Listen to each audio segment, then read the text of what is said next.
وأشرف الصالحين وقلب الحق. بسم الله الرحمن الرحيم. وقال ربكم ادعوني أستجب لكم. صلوات محمد.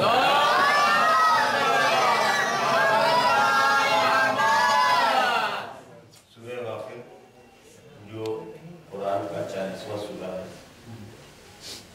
اس کی آیت نمبر 60 میں یہ بات کہی جا رہی ہے، وقال ربکم ادعونی استجب لکم. تمہارا رب تمہیں یہ بتا رہا ہے، تم سے کہہ رہا ہے کہ تم ہم سے مانگو، ہم تمہاری بات کو پورا. آج جس کا ذکر ہو رہا ہے اس نے مانگنے کے ہی طریقے کو بتایا ہے، اور ان کی پوری کتاب صحیفہ کاملہ موجود ہے. صحیفہ سجادیہ کے نام سے جو کہی جاتی ہے. اور قرآن اشارے کرتا ہے کہ تمہیں کیا چیز کہاں کس طرح سے کیسے مل سکتی ہے. یہ جو آیہ کریمہ ہے اس میں بھی ممکن ہے کہ پوری طرح سے پروردگار عالم نے اشارہ کیا ہو امام زین العابدین علیہ السلام کی طرف. وقال ربکم ادعونی استجب لکم. تمہارے رب کا ارشاد ہے کہ تم اپنے رب سے مانگو اور وہ تمہاری بات کرے. دیکھیے قرآن میں نمبر سسٹم کہیں نہ کہیں موجود ہے، اور شاید یہی وجہ ہے کہ دنیا کا ہر مسلمان جو قرآن کی پہلی آیت ہے بسم اللہ الرحمن الرحیم، اس میں نمبر سسٹم کا قائل ہے، اور کہتا ہے کہ بھئی بسم اللہ الرحمن الرحیم پورا نہ لکھ کے اگر 786 لکھ دیا جائے تو بات نہیں. اگر وہ نمبر سسٹم کا قائل نہیں ہے تو محمد کی جگہ 92 کبھی بھی لکھتا ہوا نظر نہیں. اس کا مطلب کہیں نہ کہیں نمبر سسٹم کا قائل ہے. اور ہم لوگ سماج میں دیکھتے ہیں، سڑکوں پہ دیکھتے ہیں کہ ایسی گاڑیاں گزرتی ہوئی نظر آتی ہیں جس کے اوپر 786 بہت بڑا بڑا لکھا رہتا ہے. یوں تو گاڑیوں کا نمبر جو ہوتا ہے وہ 4 ڈیجٹ میں ہوتا ہے، لیکن ہمارا آپ دیکھتے یہ ہیں کہ ایک ڈیجٹ کو آدمی بہت چھوٹا سے لکھ پاتا ہے، لیکن 786 بہت بڑا بڑا لکھا ہے. اس کا مطلب یہ ہے کہ وہ 786 کے ذریعے سے تمام دیکھنے والوں کو ایک بات بتانا چاہتا ہے کہ ہم نے 786 کیوں بات بتایا. اس کا مطلب قرآن میں کہیں نہ کہیں نمبر سسٹم ہے. اب یہ والی آیہ کریمہ جو میں نے آپ کے سامنے پیش کی آیہ کریمہ کہنا چاہیے کہ ایک ابتدائی حصہ، پوری آیت میں نے آپ کے سامنے نہیں. وقال ربکم ادعونی استجب لکم. یہ جو آیت کا حصہ میں نے آپ کے سامنے پڑھا، اس میں کہا جا رہا ہے تمہارا رب کہہ رہا ہے کہ ہم سے مانگو، ہم تمہاری بات کو پورا کریں. تو سوال یہ ہے کہ اس نے تو کہہ دیا کہ ہم سے مانگو، ہم تمہاری بات کو پورا کریں گے، لیکن ہم مانگے کیسے؟ یہ کون ہمیں سکھائے؟ یہ کون ہمیں بتائے؟ اور قرآن اشارے کرتا ہے تاکہ اگر تمہارے اندر عقل و فہم ہے، اگر تم قرآن کو ٹھہر ٹھہر کے سمجھ کے پڑھ رہے ہو تو اپنے آپ تمہیں اشارے مل جائیں گے. میں پچھلے 2-3 سال سے قرآن میں نمبر سسٹم کو قائم کام کر رہا ہوں، اور کچھ مضامین بھی آئے ہیں، اور میری گفتگو بھی کبھی کبھی اسی طرح کی ہوتی ہے تاکہ قرآن میں نمبر سسٹم معلوم ہو سکے. اب جب اس آیت سے غور کرتے ہیں کہ وہ کہہ رہا ہے کہ ہم سے مانگو، ہم تمہاری بات کو پورا کریں گے. وہ کہہ رہا ہے کہ تم ہم سے مانگو، ہم تمہاری بات کو پورا کریں گے. تو مانگے تو ہم کیسے مانگے؟ کون ہے جو مجھے مانگنے کا طریقہ اور سلیقہ سکھائے گا؟ کہ اگر تم تھوڑا سا بھی غور کرو گے تو اپنے آپ تمہیں اشارہ مل جائے گا کہ مانگنے کا سلیقہ تم کس سے سیکھ سکتے ہو. یہ آیت ہے سورہ غافر کی. سورہ غافر ہے قرآن کا 40واں سورہ. اس کے 40ویں سورے کے جو 60ویں آیت ہے، آیت نمبر 60 ہے، اس میں یہ بات مل رہی ہے کہ تم ہم سے مانگو اور تمہاری بات کو پوری کریں گے، مانگ لو تم ہم سے۔ جب وہ کہہ رہا ہے مانگو تو ہمیں مانگنا چاہیے، لیکن مانگنے کا طریقہ کیسا ہو یہ بھی تو معلوم ہونا چاہیے۔ جب آیت پہ ذرا سا غور کرتے ہیں تو پتہ چلتا ہے کہ آیت میں ہی اشارہ موجود ہے کہ تمہیں مانگنے کا سلیقہ کس سے جو ہے آ سکتا ہے، کس سے تم سیکھ سکتے ہیں۔ کہا یہ سورہ نمبر ہے 40، سورہ نمبر ہے 40، اور لکی نمبر جو ہوتا ہے وہ دہائی میں یا سینکڑے میں نہیں ہوتا ہے، لکی نمبر ہمیشہ اکائی میں ہوتا ہے، یعنی لکی نمبر ہوگا 1 سے لے کر 9 کے بیچ میں ہوگا۔ یہ ہے سورہ نمبر 40۔ جب ہم نے اس کا لکی نمبر بنایا تو پتہ یہ چلا کہ 4 + 0 یعنی 4۔ کوئی 4 نمبر پہ ایسا ہے جو ہمیں مانگنے کا سلیقہ سکھا سکتا ہے۔ اور دوسری طرف ہے آیت نمبر 60، سورہ غافر کی آیت نمبر 60 میں یہ بات کہی جا رہی ہے کہ تم ہم سے مانگو ہم بات پوری کریں گے۔ تو جب سورہ کو ہم نے یونٹ بنایا تو نکل کے آیا 4، اور جب آیت کو ہم نے یونٹ بنایا یعنی 6 + 0 = 6، یعنی خوبصورت اشارہ یہ ہے کہ کوئی ایسی شخصیت ہے جو 4 میں بھی نظر آئے گی اور 6 میں بھی نظر آئے گی۔ اگر تمہیں طریقہ سیکھنا ہے تو تم اسی سے سیکھ سکتے ہو۔ تو جب امامت کی کڑی میں دیکھتے ہیں اور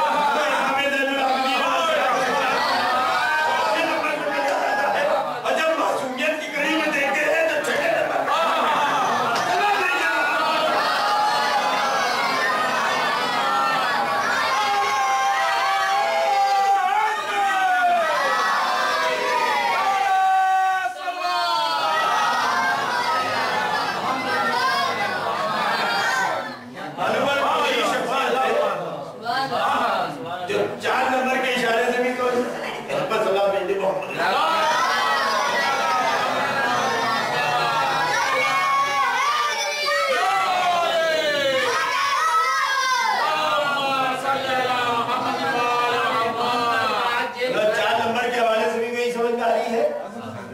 6 نمبر۔ اس لیے کہ معصومیت کی جو فہرست ہے اس میں 6 نمبر پہ ہے، جو امامت کی فہرست ہے اس میں 4 نمبر پہ۔ امام زین العابدین، یوں تو زیادہ تر معصومین نے ہمیں دعائیں تعلیم کی ہیں، زیادہ تر معصومین، لیکن کسی کا مجموعہ نہیں ہے۔ اگر مجموعہ ہے تو امام زین العابدین علیہ السلام،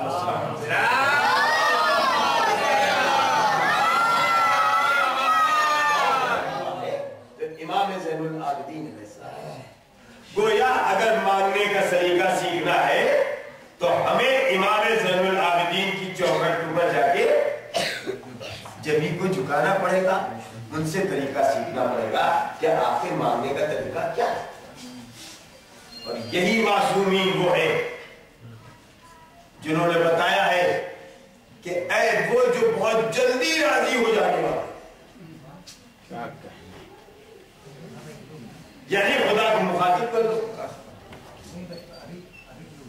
اور ساتھ ہی ساتھ تم یہ بھی کہہ دو کہ میرے وہ گناہ تو میرے معاف کر دے کہ جو ہماری دعا کو استجابت تک پہنچنے سے روک رہے ہیں، یعنی گناہوں کی تلافی بھی ہو جائے۔ اور جب اس طرح سے دعائیں ہوں گی تو بارگاہ خداوندی میں قبول ہوگی۔ اور پھر معصومین کا کردار یہ بھی نظر آیا ہے کہ انہوں نے اگر کبھی اپنے لیے مخصوص دعا کرنا چاہیے تو اپنے گھر والوں کو جمع کیا ہے، اور جمع کرنے کے بعد یہ کہا ہے کہ ہم دعا کر رہے ہیں تو لوگ آمین کہنا۔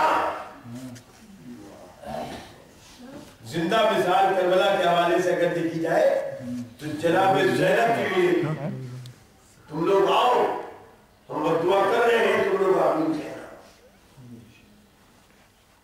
اس کا مطلب یہ ہوا کہ اس وقت زیادہ جلدی دعا قبول ہو جائے۔ تو بہت ساری دعائیں ہیں، معصومین نے بھی تعلیم فرمائی، اور بہت ساری دعائیں ایسی ہیں جو قرآن میں بھی موجود ہیں۔ چھوٹی چھوٹی دعائیں کو جب ہم دیکھتے ہیں تو پتہ چلتا ہے کہ الگ الگ دعائیں ہیں، کہیں علم کی بات ہے، کہیں والدین کی بات ہے، کہیں اپنی مغفرت کی بات ہے، کہیں اپنا سینہ کشادہ ہونے کی بات ہے، کہیں رزق کی بات ہے، ہر طرح کی باتیں ہیں۔ لیکن ایک دعا ایسی ہے کہ جس میں ہر چیز چمٹی ہوئی ہے،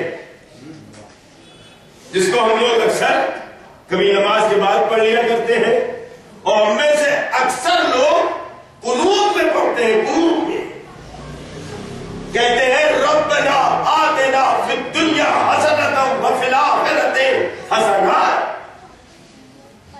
وقنا عذاب النار۔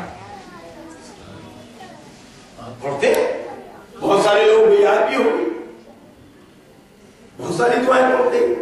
ان میں سے ایک دعا یہ بھی پڑھتے ہیں کہ پروردگارا تو مجھے دنیا میں بھی حسنات دے اور آخرت میں بھی حسنات دے، اور مجھے جہنم کی آگ سے بچا، وقنا عذاب النار۔ ربنا آتنا فی الدنیا حسنۃ وفی الآخرۃ حسنۃ وقنا عذاب النار۔ دنیا میں بھی حسنات اور آخرت میں بھی حسنات۔ اب آپ یہ دیکھیں کہ دنیا کے لیے ہم لوگ کیا مانگتے ہیں؟ عام طور سے سماج میں دیکھیں، دنیا میں دیکھیں کیا مانگتے ہیں؟ کہ اتنی دولت ہو جائے، اتنا بڑا عہدہ مل جائے، اتنی شہرت مل جائے، بلڈنگ مل جائے، یہ سب تو مانگتے ہیں۔ اور آخرت کے لیے کہتے ہیں کہ مثلا جنت مل جائے، وہاں کے انگور کھانے کو مل جائے، وہاں کی جو نہر ہے اس سے دودھ پینے کو مل جائے، وغیرہ وغیرہ، اسی طرح کی بات۔ لیکن جو دنیاوی نعمتیں ہیں وہ ہماری آنکھ بند ہونے کے بعد یہیں میں سے چھوٹ جائیں گی، اور جب تک ہم وہاں پہنچیں گے نہیں وہاں والی نعمتیں ہاتھ لگنے والی نہیں، بلکہ دنیاوی نعمتوں میں بعض نعمتیں ایسی ہیں کہ ہم زندہ بھی رہتے ہیں لیکن وہ نعمتیں باقی نہیں رہتی۔ ہم نے کہا ایک بہت بڑا اونچا عہدہ مل جائے، اللہ نے عہدہ دے دیا، تو اس کے اوپر کتنے سال لیں گے؟ 58 60 سال 62 سال 65 سال، کتنے سال؟ اب زندہ ہے 100 سال تک، تو اب ریٹائر ہو گئے، تو نعمت تو چھن گئی۔ اب بیٹھے ہوئے رو رہے ہیں، کب تک تو لوگ میرے پاس بہت سلام کرنے کے لیے آتے تھے، آپ کچھ بات کرنے والا بھی نہیں ہے، سلام نہیں کہ محمد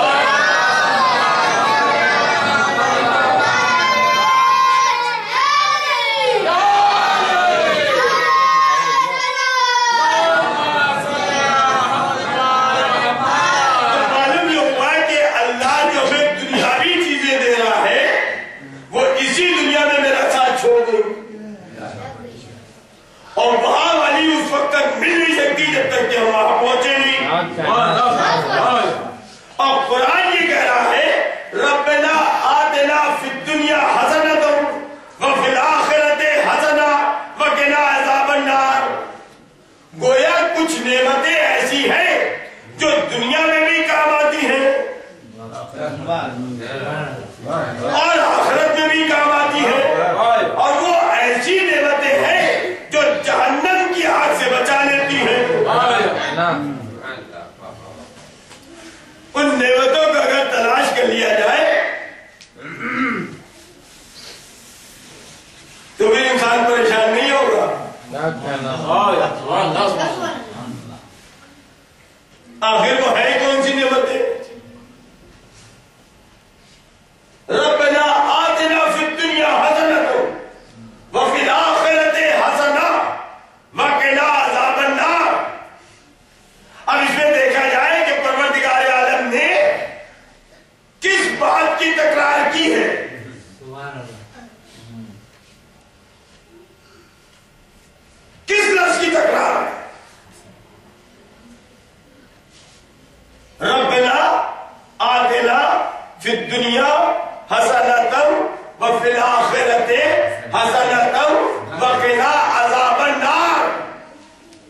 لفظ کی تکرار ہے.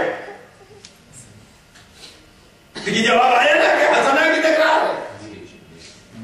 حسناتم اور پھر حسناتم. ربنا آتنا فی الدنیا حسناتم وفی الآخرۃ حسناتم وقنا عذاب النار. اس کا مطلب یہ ہے کہ ممکن ہے پروردگار عالم نے لفظ حسنہ میں ہی کوئی راز چھپا رکھا ہو. اگر اس راز کو قاری قرآن تلاش کر لے تو ایسی نعمت مل جائے گی جو اس دنیا میں بھی کام آئے گی اور اس دنیا میں بھی کام آئے گی.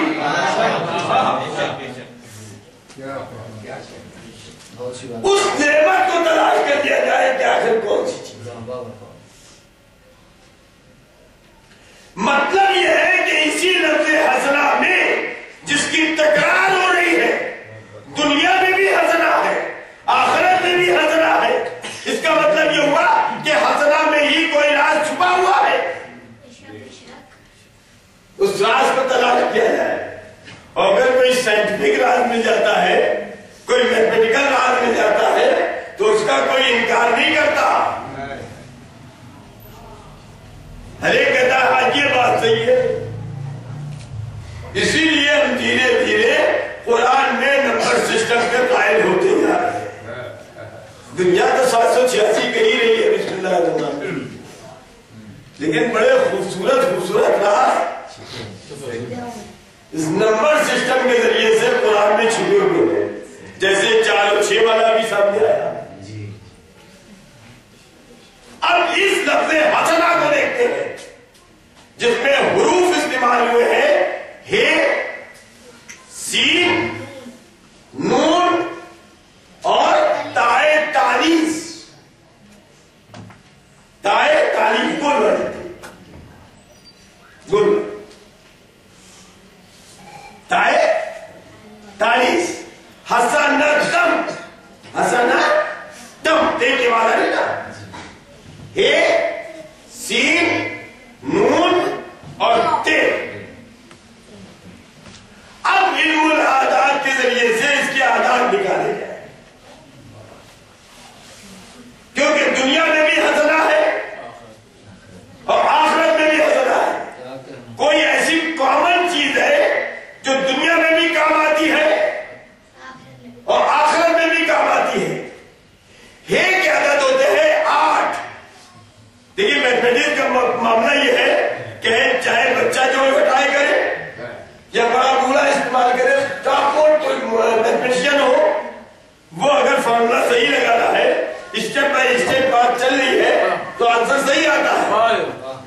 بس کہیں اسٹیپ گڑبڑائے نہیں, آنسر وہی نکلے گا جو بچہ نکالے گا, وہی ٹاپ موسٹ میتھمیٹیشین بھی نکالے گا. حسنہ یعنی ہے سین نون اور تائے تانیث. ہے کے عدد ہوتے ہیں 8, سین کے عدد ہوتے ہیں 60. 8 60 68. نون کے عدد ہوتے ہیں 50. 68 50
نمبر سسٹم کا معاملہ یہ ہے کہ ابھی دیکھیے ہائی اسکول انٹرمیڈیٹ کے رول نمبر آنا شروع ہوں گے تو کسی کا نام سے نہیں آئے گا،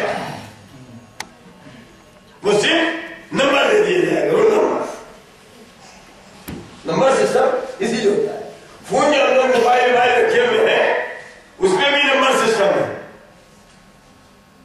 تو حسنہ کے کل عدد نکل کے آئے 518، اور ہمیں اس کا لکی نمبر بنانا پڑے گا، اس لیے کہ سینکڑے میں بات چلتی نہیں، اور جب ہم نے اس کا لکی نمبر بنانا چاہا تو 518 کا ہوا 5 + 1 + 8، 518، 5 + 1 + 8، 5 اور 1 6 اور 8 14۔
اور آخرت میں بھی کام آئے، اور سب دنیاوی چیزیں دنیا میں کام آتی رہیں گی، اور ممکن ہے کہ آخری وقت میں ساتھ چھوڑ دیں، اور وہاں والی چیزیں اس وقت تک نہیں ملیں گی جب تک کہ ہم آپ پہنچیں گے۔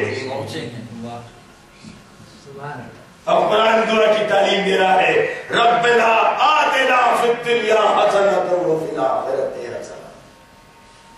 اور دیکھیے امپورٹنس کب ہو جاتی ہے؟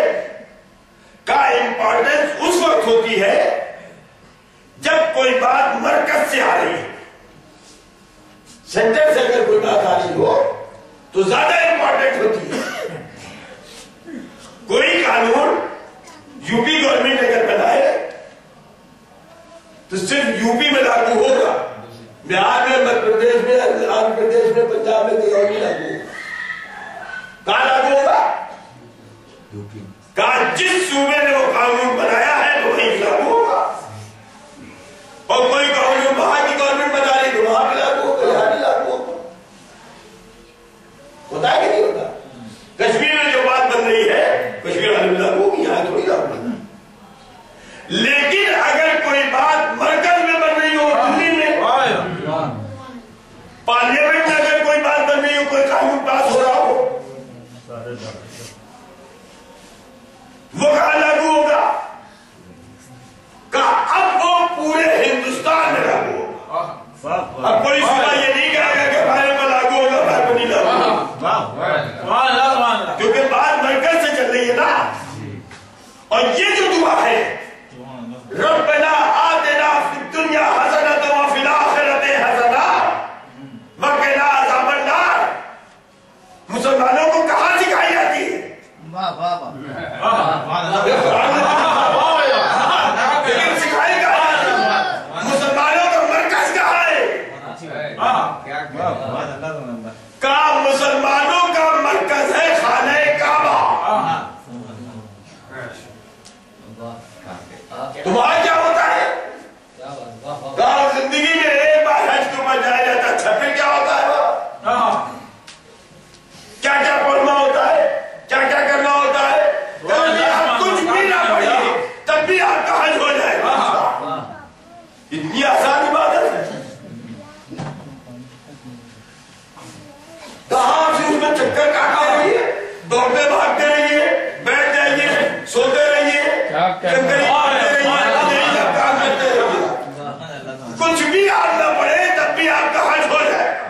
یہ دنیا کے تمام مسلمان بھی یہ بات لاگو ہے. آپ کچھ نہ پڑھے پر چکر کاٹتے رہے, پانی سے منہ ہاتھ دھوتے رہے, سر مڈاتے رہے, بکرا کاٹتے رہے, کسی کو پتھر مارتے رہے, چنتے رہے, کچھ کرتے رہے. آپ کا حج مکمل. لیکن اگر آپ کچھ پڑھنا چاہ رہے ہیں تو خانہ کعبہ کے طواف کے دوران آپ قرآن کی اسی آیت کا ورد کرتے رہیے.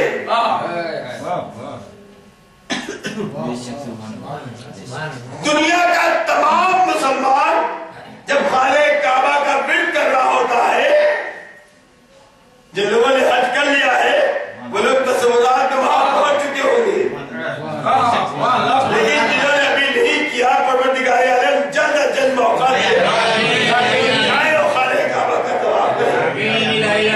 حج جیسی عظیم نعمت سے پروردگار عالم انہیں جلد از جلد نوازے. لیکن جو لوگ جا چکے ہیں ان کو یاد آ رہا ہوگا کہ جب خانہ کعبہ کا طواف کر رہے ہوتے ہیں تو دنیا کے تمام مسلمان طواف کے دوران خاموش رہتے ہیں.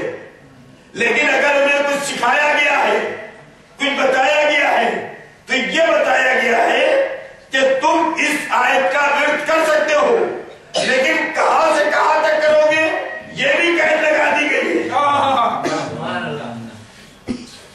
کہا اس آیت کا ورد اگر تم کر رہے ہو تو اس جگہ سے شروع کرنا جہاں پر ایک نیا در کسی کے لیے بنا,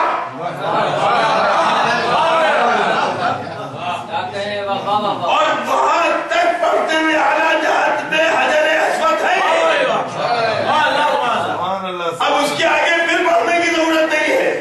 اگر پڑھو تو اتنی دوری میں پڑھو.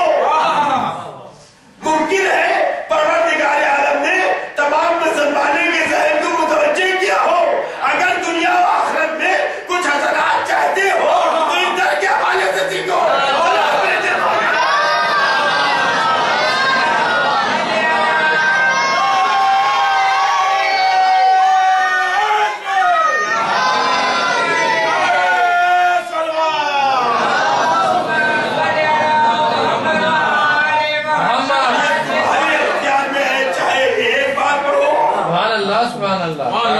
چاہے اپنی دینی میں جتنی بار چاہو پڑھتے ہیں. اور اگر پارلیمنٹ میں کوئی قانون بن رہا ہے تو ہر جگہ لاگو ہوگا. تو جب وہاں پر اس دعا کو ورد کرنے کے لیے کہا جا رہا ہے, اس آیت کو دہرانے کے لیے کہا جا رہا ہے, اور اس میں راز چھپا رکھا ہے پچھتر پاک علیہ السلام کا,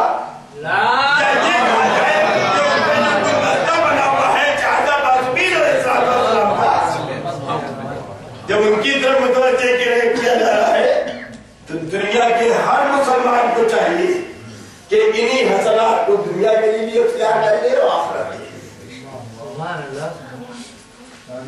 یہ دنیا میں بھی کام آ جاتے ہیں اور آخرت میں بھی کام آ جاتے ہیں.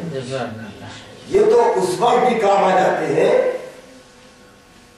جب میرے بالکل ہوش آواز جا چکے ہوتے ہیں, کچھ زبان سے نکل نہیں ہو رہا ہوتا ہے,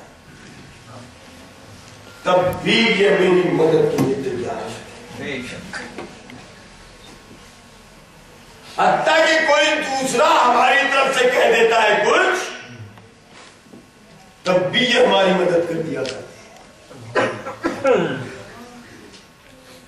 دنیا میں بھی تب اگر ہم ان کے حوالے سے دعا کریں گے تو بارگاہ خداوندی میں پوری ہوگی.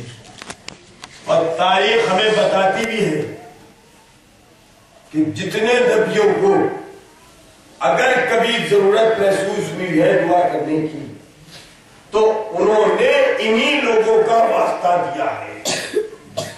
خصوصی طور پہ پنجتن پاک علیہ السلام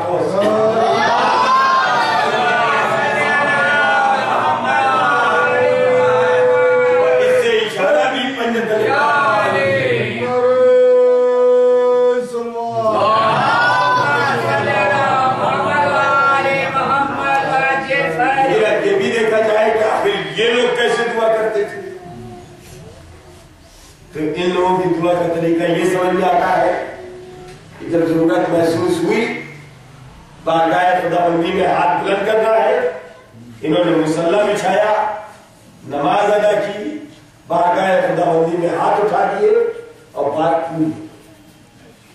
تو نبیوں کا طریقہ یہ ہے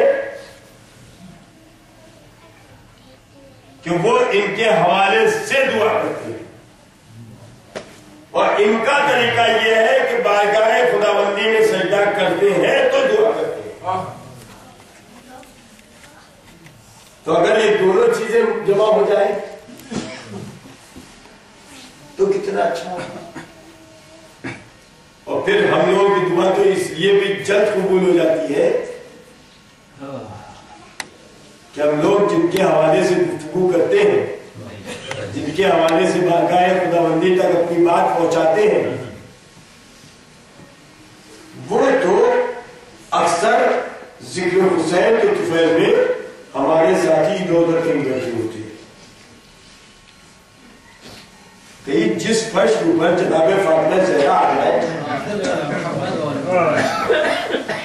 جس فرش کے اوپر امام زین العابدین علیہ السلام آ جائے، جس فرش کے اوپر جناب زینب آ جائے، جناب سیدنا آ جائے،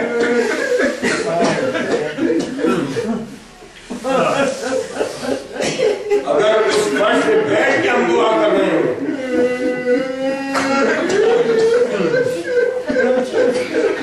صرف نبی ان کا حوالہ دے دیتے تھے تو ان کی بات قبول ہو جاتی تھی، چاہے نوح ہو چاہے آدم ہو، دوسرے نبی وہ صرف واسطہ دے دیں ان لوگوں کا تو ان کی بات قبول ہو جائے۔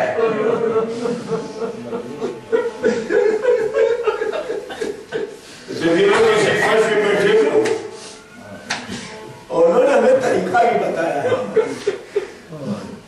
اگر تمہیں اپنے گھر مجھے بلانا ہی ہے تو میرے بابا کی فرشی عجب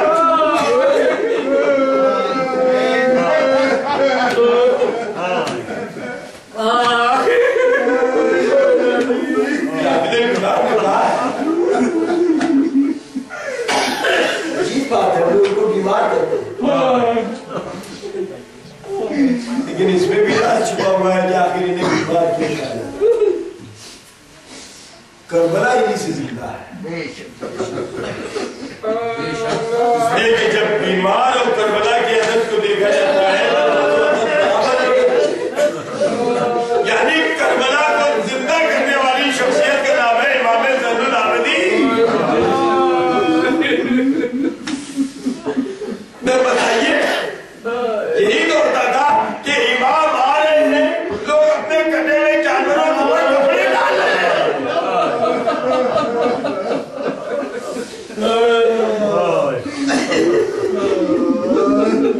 جب کربلا کے عدد دیکھے جاتے ہیں تو جتنے عدد کربلا کے ہیں اتنے ہی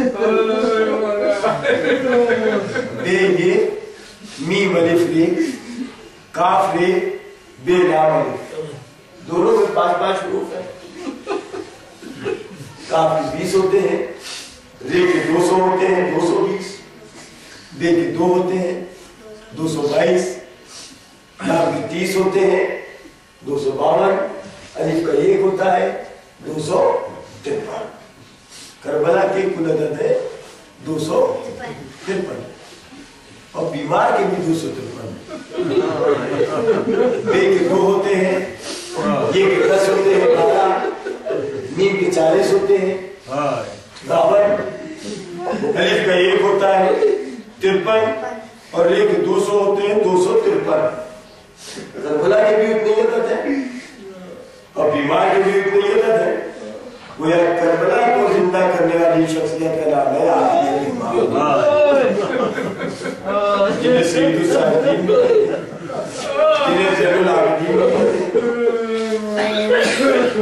زندہ کرنے والوں کی سردار، عبادت کرنے والوں کی زینت، امام زین العابدین، جنہوں نے دعا کا طریقہ سکھایا۔ اور جب بھی ان سے پوچھا گیا کہ آپ کے اوپر سب سے زیادہ مظالم آپ سب کے کہتے تھے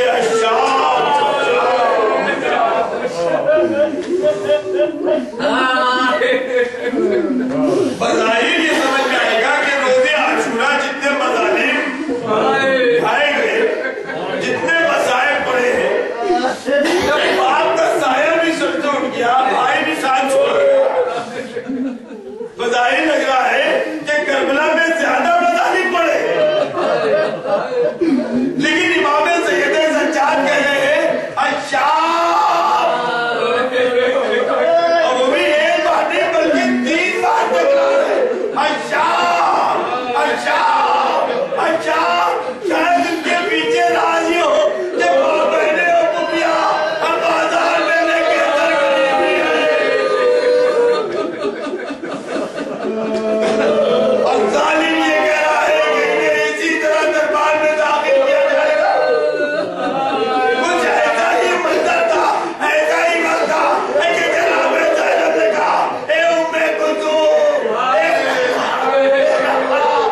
سکینہ، اللہ دعا کر لے، تم لوگ آمین کہنا۔ اب ادھر یہ جملے چل رہے تھے، ادھر کوئی بات نہیں کہا، حسین کے سر پہ پڑی آنکھوں سے ہاتھ دھونا ہے، اے بہن، میری بہن اسی طرح دربار میں چلی اوپر تماچے مارتے ہوئے والوں کو بکھیرتے ہوئے دربار میں داخل ہوئے، اور ادھر ظالم رہے زین العابدین کو پوچھا یہ کون ہے؟ کہا یہ تو علی بن حسین ہے، علی کو کربلا میں مارا گیا۔ زین العابدین نے کہا وہ میرا بھائی علی اکبر تھا، میں علی کو زین العابدین کا اس کی گردن میں اتار دیا، زینب تھی جو بڑھ کے آگے بڑھی، اب یہی ایک باقی رہ گیا ہے، کیسے زندہ رہے گی؟ یہی میرا سوال ہے، یہی زین العابدین ہے جو بتا رہے ہیں میرے بابا کو شہید کر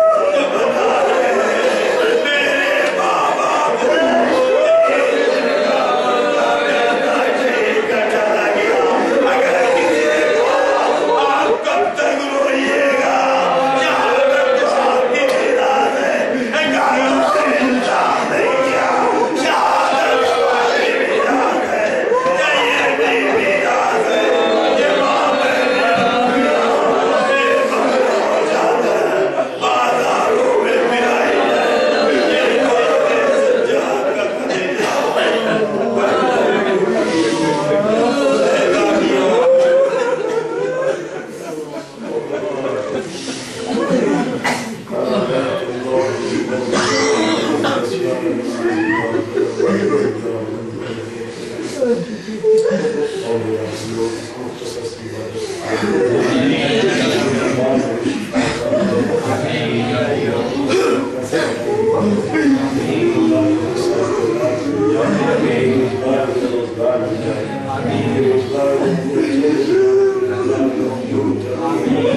روئیے گا، شہادت تو آپ کی میراث ہے، گھروں سے انصاف نہیں کیا، شہادت ہماری میراث ہے، یہ میری میراث ہے، یہ ماں بہنیں بے فخر ہو جاتا ہے، بازاروں میں پلائی جائے، یہ قوم سجاد کا کلیجہ اپنے تمام مرحوم